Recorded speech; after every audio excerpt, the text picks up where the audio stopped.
tonight I want to tell you a story about a small boy named David. David was the youngest of 8 brothers. He had 8 older brothers. Can you imagine?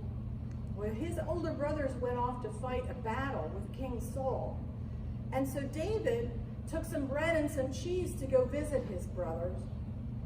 And when he got there, he found out that the whole army was afraid of the Philistines. And they were afraid of the Philistines because in the Philistine army was a very, very, very, very tall soldier named Goliath. He was huge, and everybody was afraid of him. Goliath would come out and he would go, "Someone come out and fight me! You are just a bunch of scaredy cats!" And everybody was afraid. King Saul sat in his tent and he said, "Who am I going to send?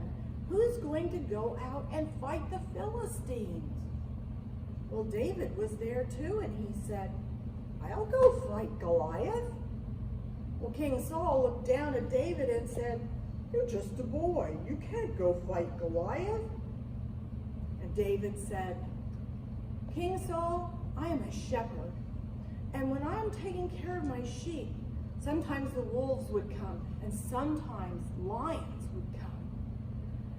And I would take out my stones and I'd put them in my slingshot and I'd swing it around so fast, I never lost a sheep. And I killed the lion and I killed the bear. I killed the wolves."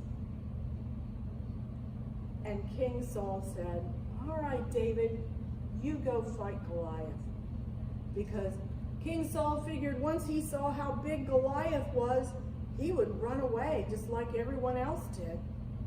Well, David went out and he picked up some stones and he walked down to the valley, and there came Goliath. And Goliath said, "Ho, ho, ho, ho, ho! You have sent a boy to fight me? Ho, ho, ho, ho, ho! Very funny!" And David put his stone in his slingshot, and he twirled it over his head faster and faster and faster and faster, and he let it fly. And it hit Goliath right between his eyes, and he fell down dead. And the Philistine army saw him, and they ran away. Yahoo!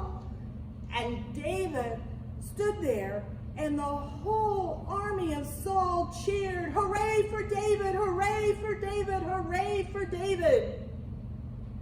David talked to God all the time, anytime, anywhere, about anything. And when we pray, we can talk to God too, anytime, anywhere, about anything.